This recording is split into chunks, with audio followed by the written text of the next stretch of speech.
All right, let's make our predictions here and try to come up with reasons as to why we're You don't seem really enthusiastic making about this them. part of the show. I'm just nervous. That's all it is. It is like everything. I've gotten some messages from Oregon fans like, man, you don't seem that confident going in this game. No, I have every bit of confidence in the world that Oregon can win the game. I know that that is something they're capable of doing. Heck, I could see Oregon win. I don't think anybody could win by more than 14 points. I think that's the absolute upper limit That seems for I. high.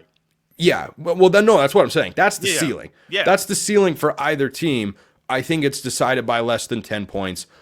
I've got Oregon winning 30 to 27 if for no reason other than I need an emotional pick me up on Wednesday after getting the news earlier as we're recording this show that I'm going to have to get a different car because the same one that I've had for 11 years, I have had this car, Jay, and it has finally reached its last legs because it's going to cost an arm and a leg and everything I've got to repair it and such. So if for no other reason, then I could use a little bit of, hey, that makes you feel good.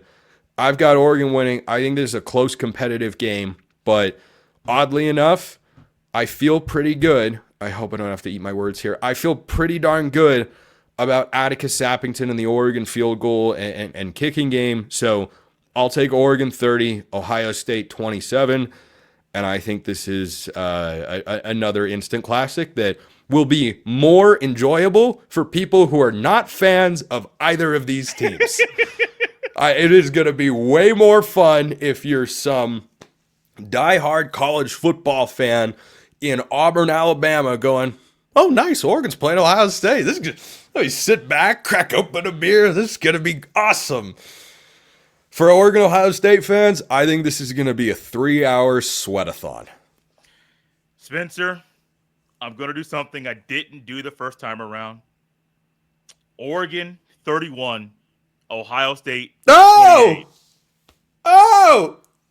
It's kind of a thing with this team where I think the offensive line will play better than I think they're going to. I will honestly, like, I'm not negative, like, down on the offensive line. I think rotating three guys is going to be a problem in this game. I think Jeremiah Smith may get his. I even think TreVeyon Henderson will go over 100 yards and 2 rushing touchdowns. I think the issue is going to be Oregon's going to do what. Take the pillow away.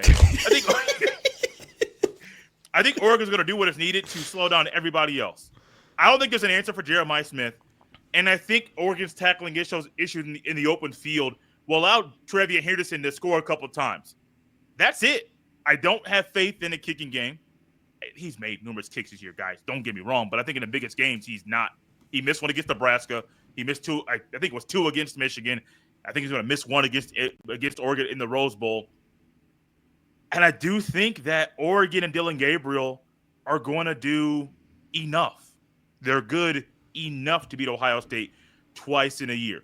It's weird. One of the toughest things, it's cliche, I'm going to say it. I don't care. People are like, well, everybody says it. I'm going to be one of those guys.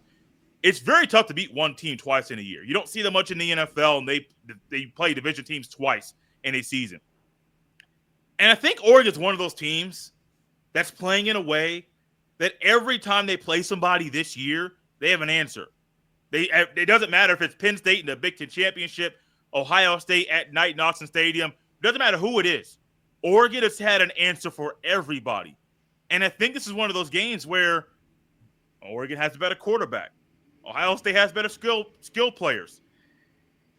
I think Oregon is just going to find ways to do what is needed, do just enough to win the game.